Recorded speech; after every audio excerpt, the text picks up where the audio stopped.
રૂકમિણીજીનો મોટો ભાઈ રૂકમી છે અને તે રૂકમીની એવી ઈચ્છા હતી કે મારી બેન શિશુપાળ રાજાની રાણી થાય. શિશુપાળ એ મોટો રાજા છે અને શિશુપાળ રાજાની રાણી થાય તો મને ઘણું મળશે, મને બહુ લાભ થશે. એ સ્વાર્થી છે. રૂકમિણીજીને રાણીનું સુખ તુચ્છ લાગે છે. સંસારમાં રાણી બહુ સુખી ગણાય છે. રાજા સુખી તો છે પણ રાજાને રાજ્ય ચલાવવાની પણ ચિંતા છે. રાણીને કોઈ ચિંતા નથી. રાણી મહાસુખી ગણાય છે પણ રૂકમિણીજીને રાણીનું સુખ તુચ્છ લાગે છે. પશુ પક્ષીઓમાં પણ રાજા રાણી હોય છે. રૂકમિણીજીને નાના હતા ત્યારથી સત્સંગ કરેલો હતો.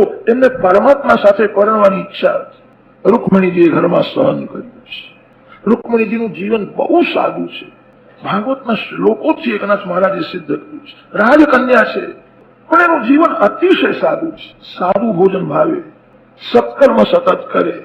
ભાગવતમાં એવું લખ્યું છે રૂકમિણીજી અંબા માની પૂજા કરવા માટે ગયા ત્યારે ઉઘાડા પગે ચાલતા ગયા છે.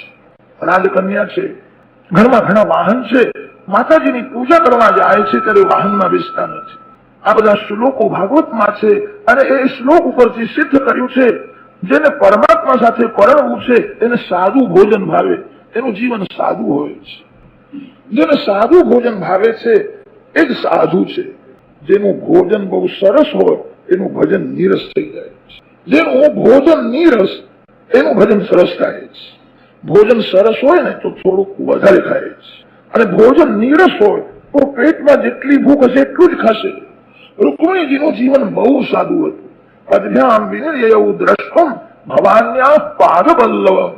આ બધા શ્લોકોથી સિદ્ધ કર્યું છે રૂકમિણીજીનું જીવન બહુ સાદું છે.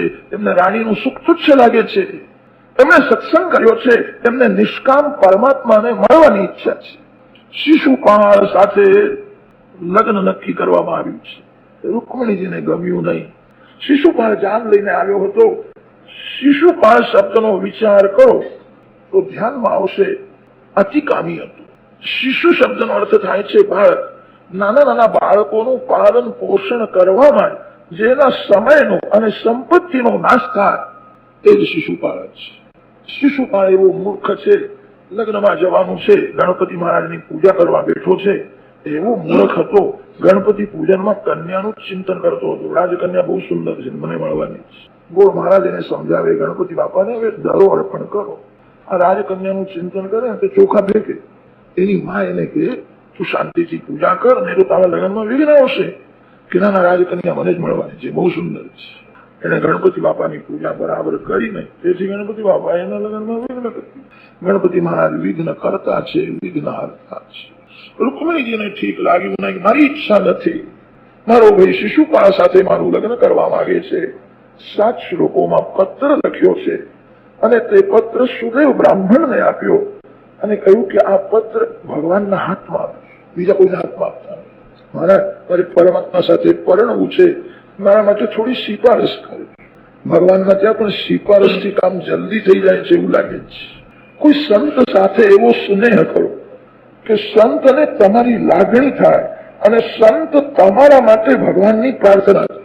જેને જેને ભગવાન મળ્યા છે એને સંત દ્વારા જ મળ્યા છે. સંતોનો એવો એક નિયમ હોય છે કોઈ સ્ત્રીનું કે પુરુષનું સ્મરણ કરવાનું નહીં. સંત સાથે એવો પ્રેમ કરો કોઈ દિવસ સેવા પૂજામાં તમને યાદ કરે. સંત જેનું એવું સ્મરણ કરે છે એનું કલ્યાણ થાય છે. સંત દ્વારા જ પરમાત્મા મળે છે. મારા માટે થોડી સિફારસ કરો. સુદેવ બ્રાહ્મણે કહ્યું બેટા હું ભગવાનને લઈ આવીશ, તું ચિંતા કરીશ નહીં. સુદેવ બ્રાહ્મણ દ્વારકામાં ગયા છે. દ્વારકાનાથે એમનું સ્વાગત કર્યું, કુશળ સમાચાર પૂછ્યા છે. સુદેવ બ્રાહ્મણે કહ્યું છે આ રાજકન્યા બહુ લાયક છે. આ નાની હતી ત્યારથી એને હું જોઉં છું. બધા જ સદગુણો એનામાં પરિપૂર્ણ છે. એનો વિનય, એનો વિવેક, એનો સદાચાર, એની સરળતા, એની ઉદારતા હું શું વર્ણન કરું. એટલું જ કહું છું મારી બુદ્ધિ અલ્પ છે. એનામાં અનંત ગુણ છે. નાની હતી ત્યારથી એને હું જોઉં છું. આપ આ કન્યાનો સ્વીકાર કરો. કન્યાએ આપને પત્ર આપ્યો. શ્રી કૃષ્ણ પત્ર વાંચે છે. અક્ષર ઉપરથી બુદ્ધિની પરીક્ષા થાય છે. જેના અક્ષર બહુ સુંદર છે એ બહુ બુદ્ધિમાન હોય છે. કેટલાક લોકોના અક્ષર તો એવા હોય છે એમનો કાગળ એમના હાથમાં આપો ને કોઈ જલ્દી વાંચી શકતા નથી. પત્રમાં બહુ વિસ્તાર યોગ્ય નથી. અતિ સંક્ષેપ પણ સારો નથી. થોડા શબ્દોમાં ઘણો ભાવાર્થ ભર્યો.